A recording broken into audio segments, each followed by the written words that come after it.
कर्मण्येवाधिकारस्ते मा फलेषु कदाचन मा कर्मफलहेतुर्भो मा ते संगोऽस्तविकर्मणि।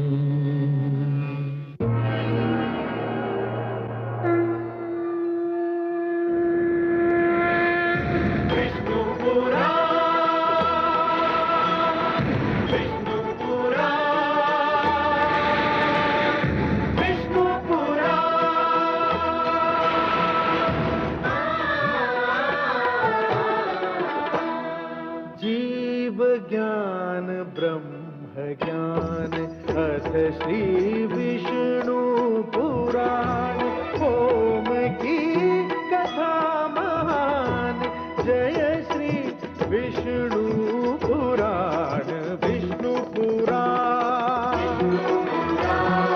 विष्णु पुराण विष्णु पुराण प्रगटे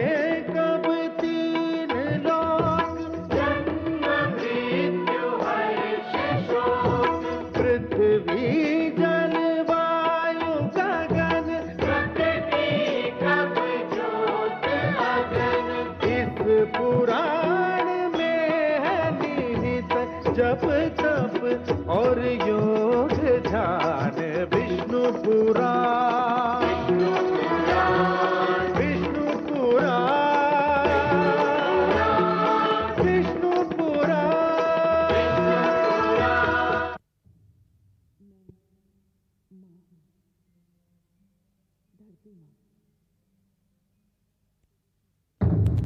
मैं माँ हूँ, धरती माँ।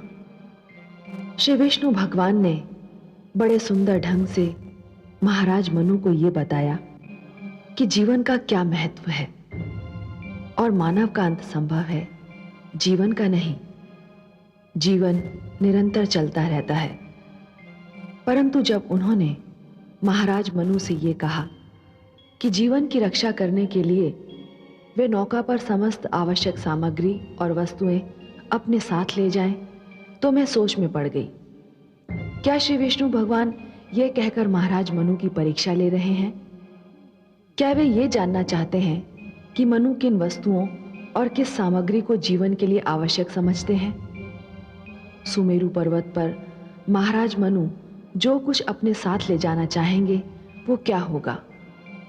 तुम्हारी ही भांति मुझे भी प्रतीक्षा है उस घड़ी की जब मनु और शत्रुपा श्री विष्णु की दी हुई नौका पर आवश्यक सामग्री रखना आरंभ करेंगे।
अरे मूर्ख उठ, वे चले गए। कौन चले गए?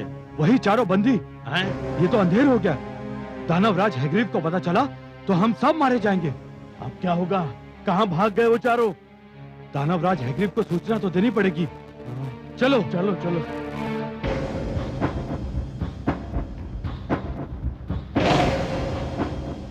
दुष्टों, मैं तुम्हारी जिह्वा खींच लूंगा। कहाँ गए वो चारों? पता नहीं दानवराज, एक क्षण को हमारी पलक झपक गई थी, बस उसी में वो कहीं भाग गए। एक क्षण? अरे मूर्खों, एक क्षण में तो वो संसार के इस छोर से उस छोर तक पहुंच सकते हैं। जाओ, शीघ्रता से ढूंढो उन्हें। ठहरो, मैं भी तुम्हारे साथ चलता हूं। यदि वे इस क्षेत्र से बाहर निकल गए तो फिर हमारे हाथ नहीं आएंगे, और यदि वे हमारे हाथ नहीं आए तो मैं तुम सबको यमलोक पहुंचा दूंगा। या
बहुत चतुर बनते थे ना।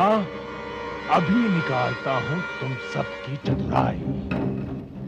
मैंने कहा था ना, यदि भागने का प्रयत्न किया तो तुम सबको मार डालूंगा। अब मुझे वही करना होगा। या अपने भगवान विष्णु का जी भर कर स्मरण कर लो। तुम्हारी मृत्यु तुमसे उतनी ही दूर है जितनी मेरे खड़क से तुम्हारे कंठ की दूरी। या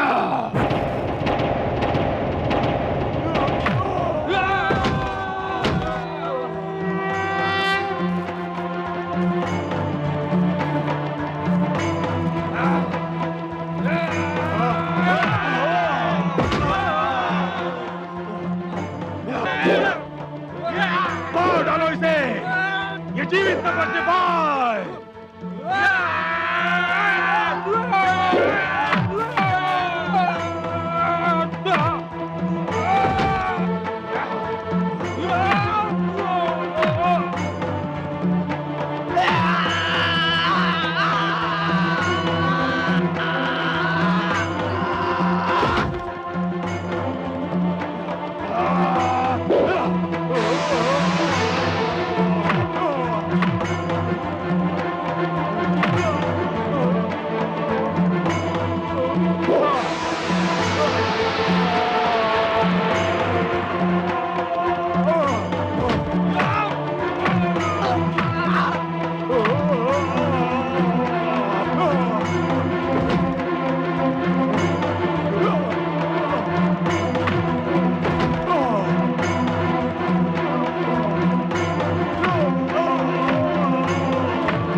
ये मेरे आप्त वचन मानव की धरोहर हैं हयग्रीव। ये इस अपवित्र स्थान में नहीं रह सकते और तू इनको नष्ट भी नहीं कर सकता। इनकी रक्षा करना मेरा उत्तरदायित्व है।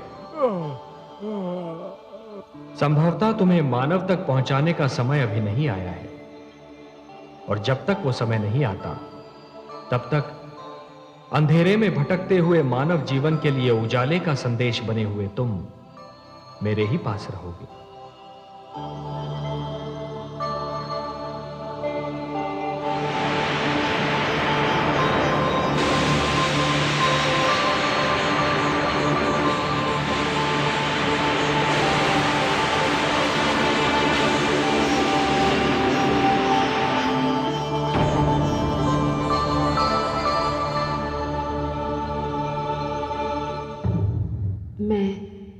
मां हूं, धरती मां। वेदों की रक्षा हुई, मैं धन्य हो गई। केवल इसलिए नहीं कि हयग्रीव का अंत हो गया, बल्कि इसलिए भी कि भगवान विष्णु ने मेरे निकट आकर मुझे विश्वास दिला दिया कि कोई तो है जिसे मेरी मानव जाति की, मानवता की चिंता है, जो किसी भी विपदा के समय हमारी रक्षा करता है। मैं आभारी हूं भगवान विष्णु की कि उन्होंने अपना वचन पूरा किया। उन्होंने वेदों का उद्धार करके मानव को वो ज्ञान कोश दिया जो आज भी मानव जीवन को सत्य का, धर्म का मार्ग बता रहा है। देखना यह है कि वेदों की रक्षा के उपरांत अब मानव की रक्षा कैसे होगी, क्योंकि यदि मानव ही ना होगा तो ज्ञान किसके काम आएगा।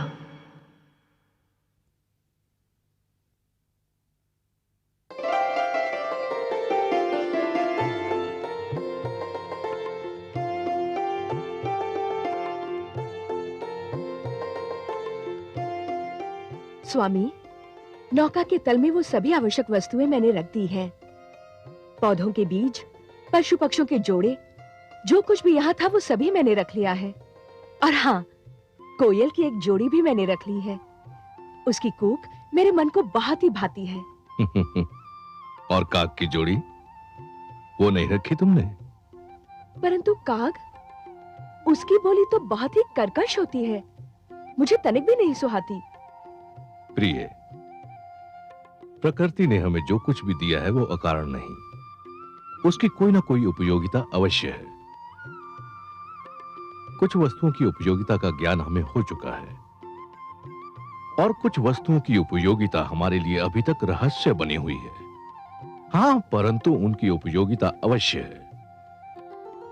मानव मस्तिष्क का जैसे जैसे विकास होता जाएगा, ये रहस्य खुलते जाएंगे। परंतु काग की क्या उपयोगिता है स्वामी? क्यों?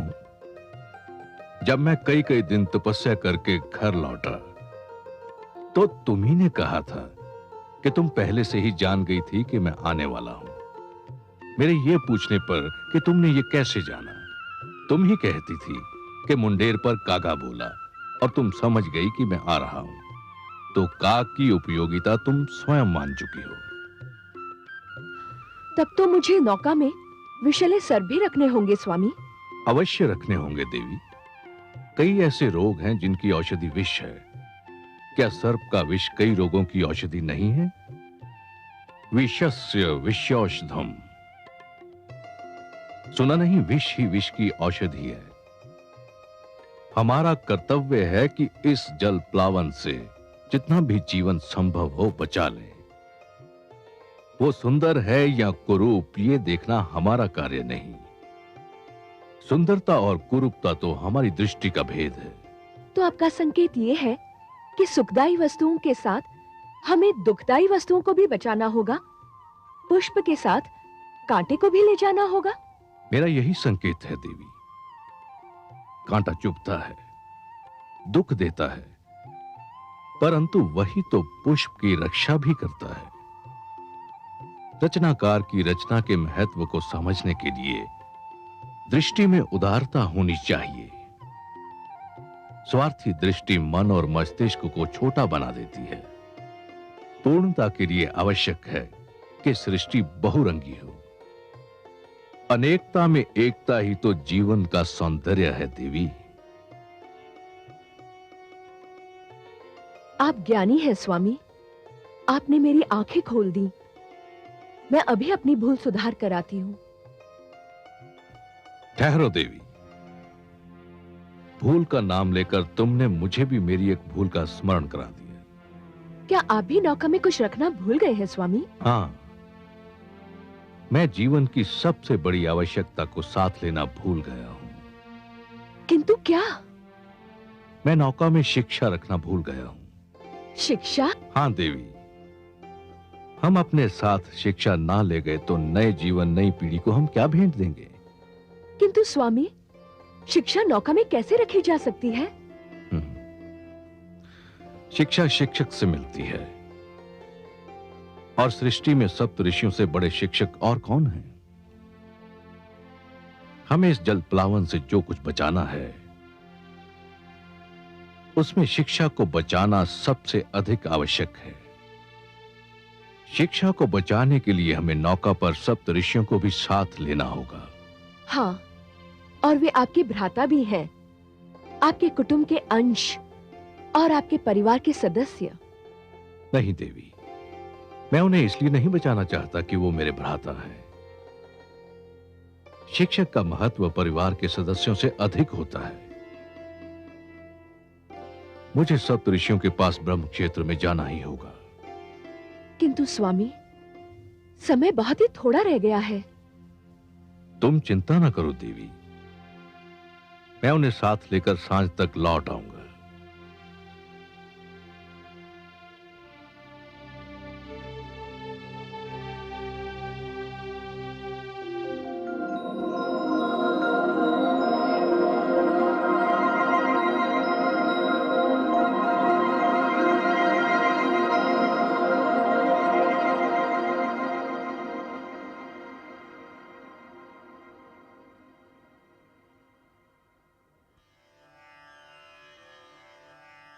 प्रणाम।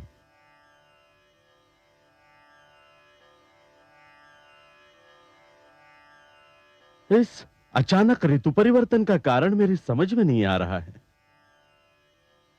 देखते ही देखते दृश्य बदल गया है। आकाश का रंग परिवर्तित हो गया है। हे वशिष्ठ देव, हम भ्राताओं में आप ही खगोल शास्त्र के सबसे महान ज्ञाता है। इस विषय पर तो आप ही प्रकाश डाल सकते हैं।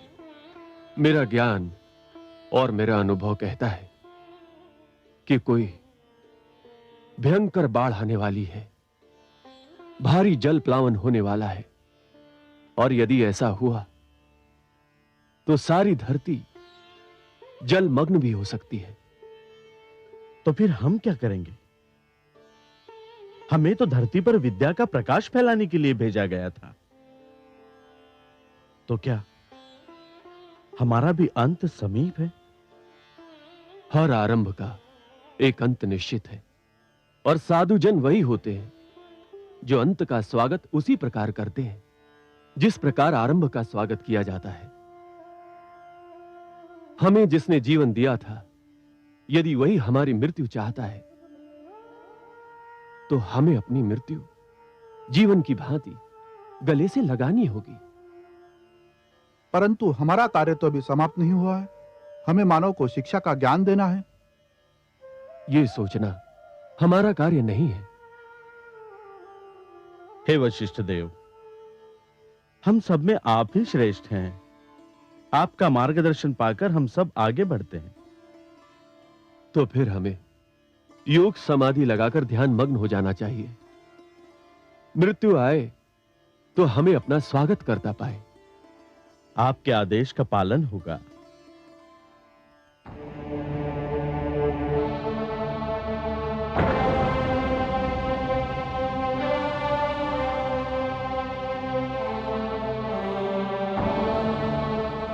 हे महान गण, अपना ध्यान तोड़िए, मुझे आपकी आवश्यकता है।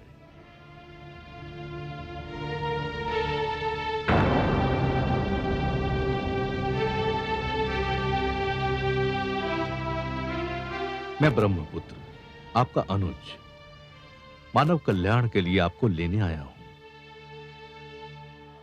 इस जल प्लावन के उपरांत जो जीवन आरंभ होगा, आप नहीं होंगे तो वो अंधकार में भटकने लगेगा। हे ऋषिगण, आपको सृष्टि में आने के उद्देश्य की पूर्ति करनी है। मानव जाति के लिए, जीवन के लिए आपका मेरे साथ चलना अनिवार्य है। आंखें खोलिए, समय हाथों से निकला जा रहा है।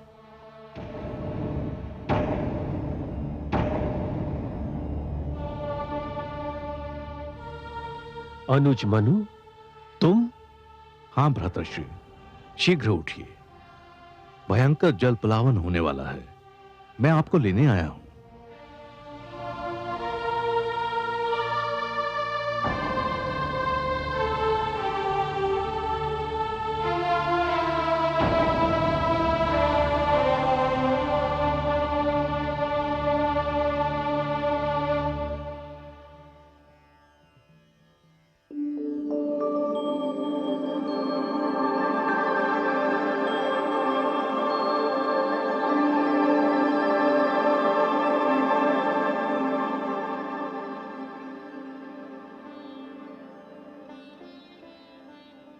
देवी, धरती पर जल प्लावन का समय आ गया है। आपकी अनुमति हो तो एक बात पूछूं देव? अवश्य पूछिए देवी। क्या जल प्लावन का निर्णय नितांत आवश्यक था?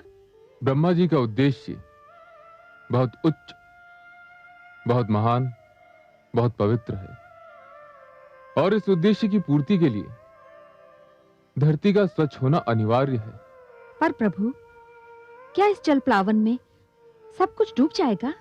देवी, हम त्रिमूर्ति हैं, ब्रह्मा, विष्णु और मैं। हम तीनों के अपने अपने कार्य क्षेत्र हैं, और हमें से कोई किसी दूसरे के कार्य क्षेत्र में पग नहीं धरता।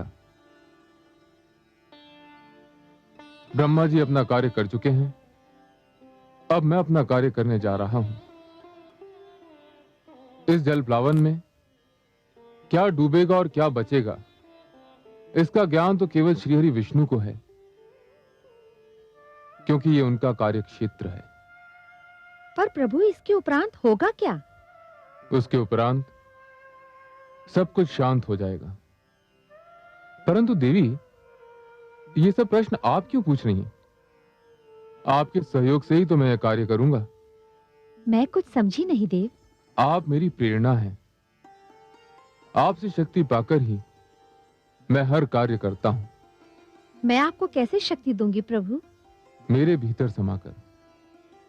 तनिक इस कैलाश को भी तो अर्धनारीश्वर का रूप देख लेने दीजिए। जो आज्ञा प्रभु।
मत्स्य के रूप में आऊंगा।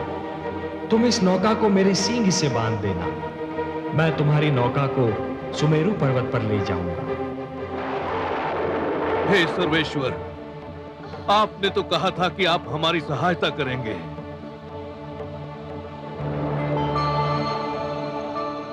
शान्ताकारं भुजगशयनं पद्मनाभं सुरेशं विश्वाधारं गगनसदृशं मेघवर्णं शुभांगं लक्ष्मीकान्तं कमलनयनं योगिभिर्ध्यानगम्यं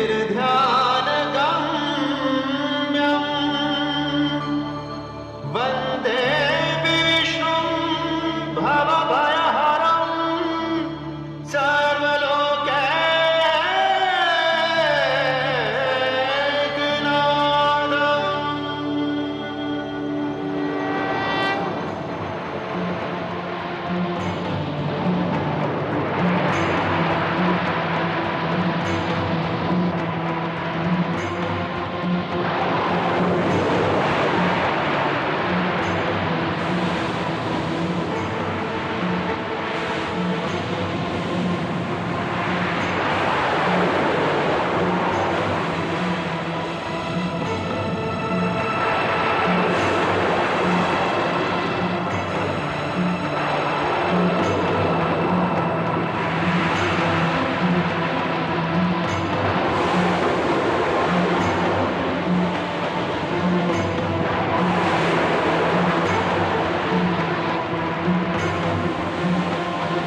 स्वामी, यहाँ तो कुछ भी नहीं है, एकदम निर्जन स्थान लगता है।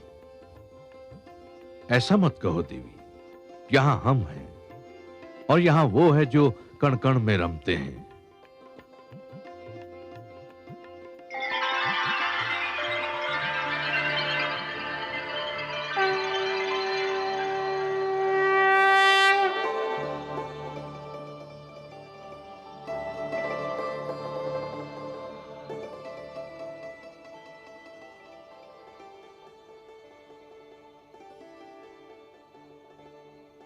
हे नारायण, आपके दर्शन मिले, नैनों के भाग्य जागे, आत्मा की प्यास बुझी।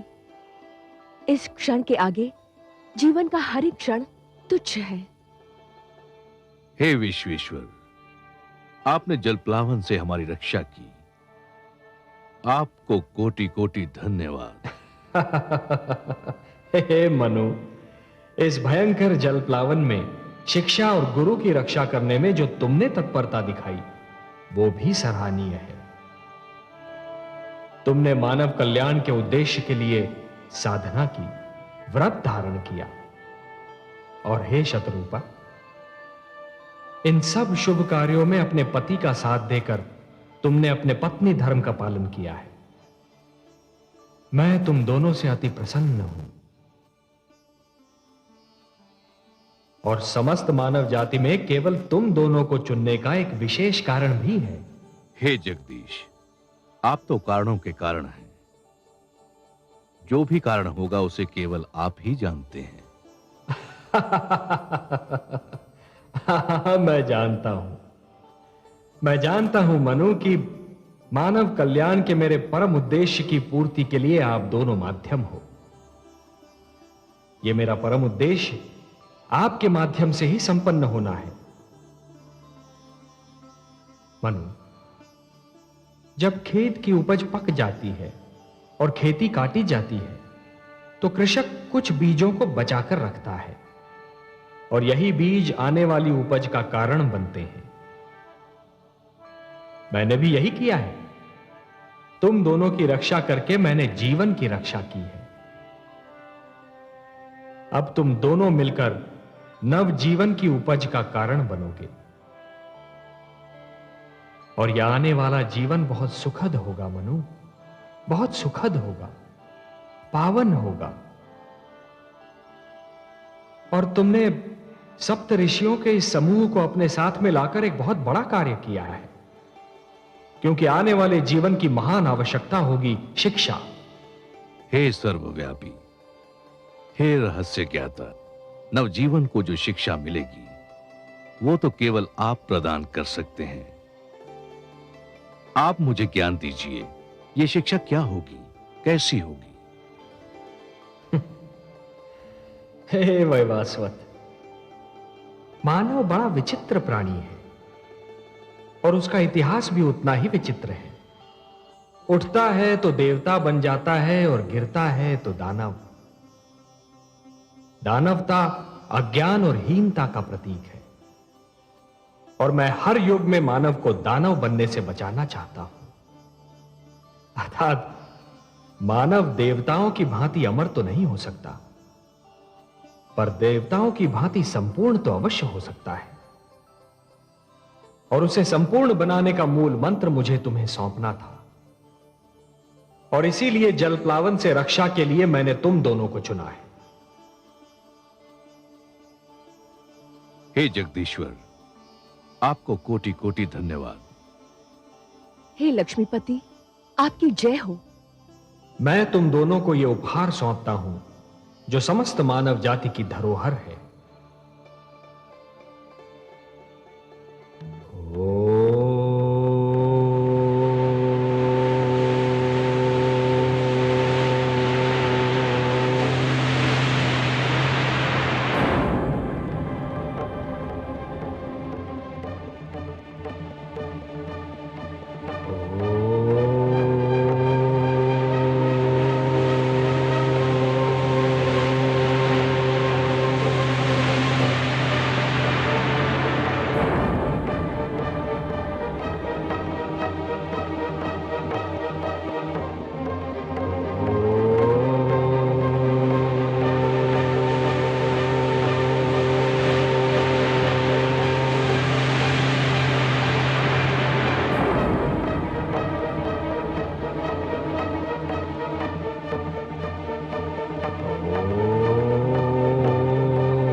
ये मेरे आप्त वचन है, ये मेरे वेद हैं, ये ऋग्वेद है।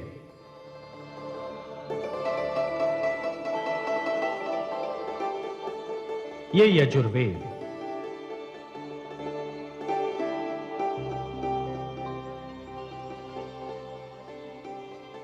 ये सामवेद है और ये अथर्ववेद।